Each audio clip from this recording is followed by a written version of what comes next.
Hi guys.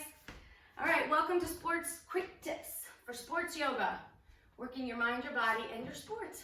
Today, this is part two of calves. We talked about calves being the anchor for shin splints. Calves working into foot stability is a big deal for me as well. I always talk about the transfer of energy, sometimes without the proper strength and stretch, moves to the next weakest joint. Poor little guys down here, right? So a lot of ankle problems. I've seen a lot of high ankle sprains this year on the football field, from my couch. So we'll start with opening the feet, curling the toes under, finding your heels right over your toes, and you may be able to sit back. You may not even be able to just do this, and that's fine. Hang out wherever it feels the most stretch for you, opening through the bottom of the foot. This helps plantar fasciitis, it helps everything. If you feel okay, you sit back on those heels, hug them right underneath your seat so I don't want them popping out, right? We talked about that in video part one.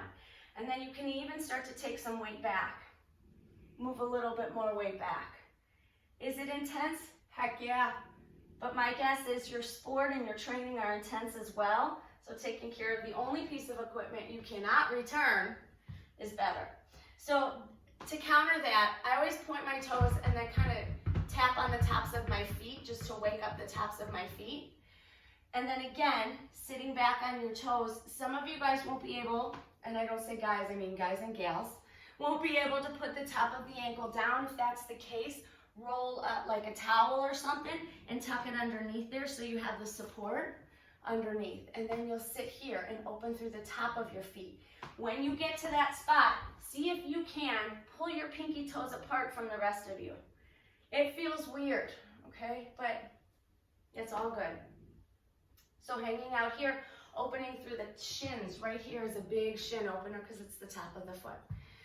So from that pose, coming on up to hands and knees, we'll start with a little bit more active, and that's a downward dog. We did it in the last video.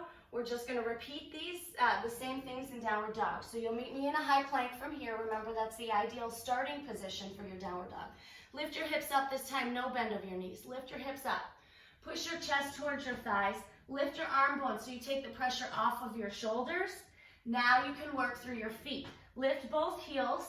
Make sure you cannot see your heels when you look down. They're hidden behind the center line of your foot. And then slowly take your feet down. Now walk your feet together, release one leg back behind you, and lift the opposite, and draw it down. So now we get into that strengthening exercise a little bit that I worked in the first video, when you were up and down, calf raises off the stair, and then hold it on that down. And you know me, I always like to double things up. So from here, circle your knee, circle your ankle. Keep the pressure, keep the straightest supporting leg you can. And then you'll just go and switch sides. Yeah, do it about 2 or 3 times. In between, maybe you return to where we're going next, which is on your knees, a really narrow lunge, so your feet are hips width. Sliding this front foot back closer to your back foot, lifting up through the arch of that foot. So activate your foot like you did when we were sitting on the heels. And then from here, shifting your weight forward.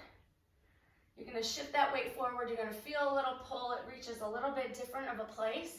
And then after you sit here for, I don't know, maybe 3 or 4 breaths, curl your back toes under, and you're going to lift your hips up nice and high. 2 straight legs.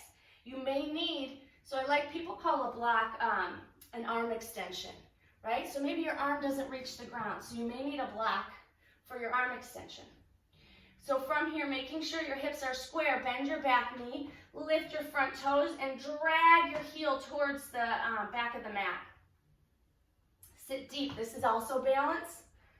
So sit deep. I talked about it on the heel raises in the first video about how that was balance and how that correlated. Then send yourself forward. Then drop back down. And then you choose. Maybe you go downward dog, same leg. And do this again. Then switch. Downward dog, the other leg with the opposite leg lifted. So that's it for right now for calves. For feet, I'll definitely have a lot more on feet because I love to give love to feet. Keep yourselves out of shin splint zone. Keep your feet healthy. It's your foundation for everything. So thanks so much. Thanks for visiting with Sports Yoga Quick Tips with Coach Joe. Bye.